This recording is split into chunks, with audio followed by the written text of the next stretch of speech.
रोम रोम भाइयों।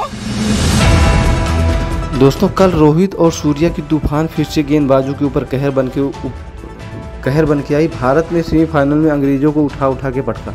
जी हाँ दोस्तों, टीम इंडिया ने आईसीसी मेंस टी20 वर्ल्ड कप 2024 के फाइनल में जगह बना ली है। आप सभी ने भी देखा होगा कि रात में कितनी एक तरफा मैच रहा, जो कि गुयाना के प्रोविडेंस स्टेडियम में खेला गया। सेमीफाइनल मुकाबले में भारत ने इंग्लैंड को 68 यानी 68 रनों से करारी शिकस्त दी है। सेमीफाइनल मुकाबले में इंग्लैंड को जीत के लिए 172 रनों का टारगेट मिला था, लेकिन वह उसे पूरा नहीं कर सकी और उनके जो शुरुआती में झटके लगे, जोश बटलर उनके कप्तान जो हैं आउट हुए, जो हमारे अक्षर पटेल यानी बापू आकर के उनके ऊपर कहर ढाए और वह उस कहर को झेल नहीं पाए। और अगर देखें तो 16.4 ओवर में ही इंग्लैंड 103 रनों पर ऑल आउट हो गई।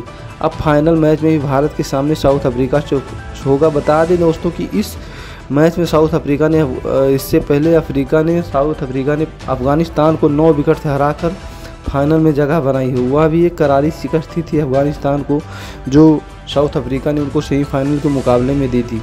भारतीय टीम की तीसरी बार टी20 वर्ल्ड कप के फाइनल में पहुंची है। इससे पहले दोस्तों 2010-7 में जो हमारे पूर्व कप्तान महेंद्र सिंह धोनी की कप्तानी में पहुंची थी और पाकिस्तान को हरा करके हमने फाइनल जीता था।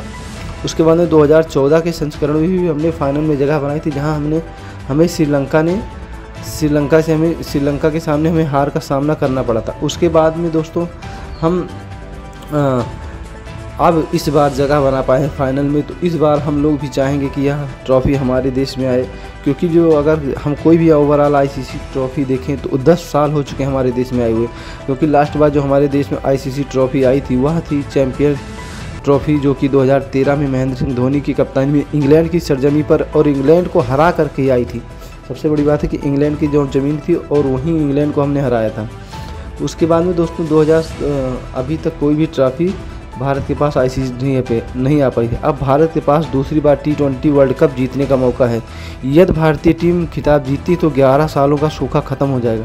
भारतीय टीम ने अभी वो तो आपको बताया कि आखिरी बार जो ट्रॉफ़ी जीती थी वो 2013 में ही जीती थी। इसके बाद में दोस्तों अगर हम बात करें सेमीफाइनल मुकाबले में टारगेट का पीछा करते हुए इंग्लैंड के बल्लेबाज भारतीय स्पिनर्स के सामने बेबस नजर आए।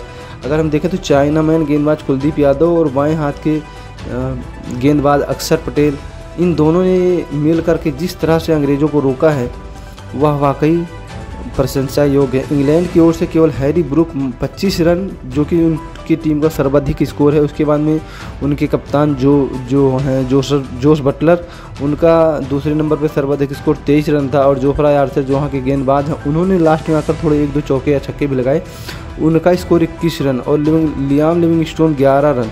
इसके बाद से वहाँ का कोई भी खिलाड़ी दोहरा अंक नहीं छू सका है। वहाँ के बड़े खिलाड़ी Jonny Bairstow, Sam Curran, Moeen Ali, ये सब भी दोहरे अंक तक नहीं पहुँच सके।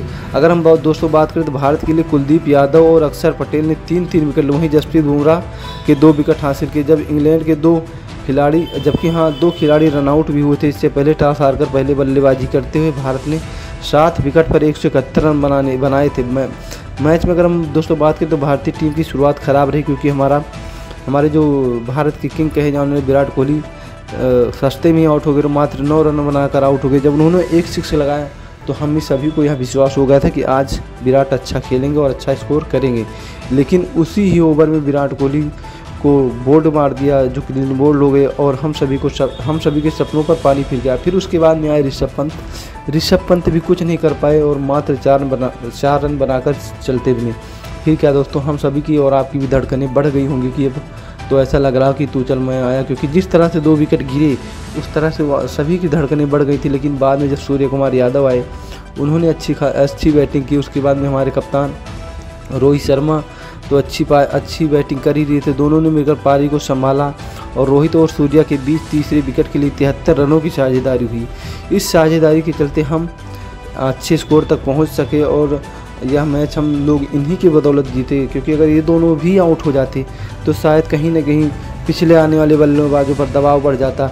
रोहित शर्मा ने दोस्तों 39 गेंदों पर ताबड़तोड़ 57 रन बनाए थे, जिसमें उन्होंने 6 चौके और 2 छक्के लगाए थे। वहीं सूर्य कुमार यादव की बात करें तो उन्होंने 4 चौके और 2 छक्के की मदद से 36 गेंदों पर शानदार 47 रन बनाए। इसके बाद स्लॉग ओवर में हार्दिक पांड्या और रविंद्र जडेजा ने भी काफ़ी अच्छी बैटिंग की।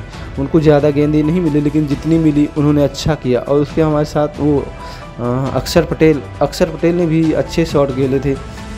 हार्दिक पांड्या ने 2 चौके और 1 छक्के की मदद से 23 रन बनाए। वहीं रविंद्र जडेजा ने 9 गेंदों पर 17 रनों की नाबाद पारी खेली। इंग्लैंड के लिए क्रिस जॉर्डन सबसे सफल बल्लेबाज रहे। और हम बात करें शिवम दुबे की दोस्तों, तो शिवम दुबे इस मैच में असफल रहे।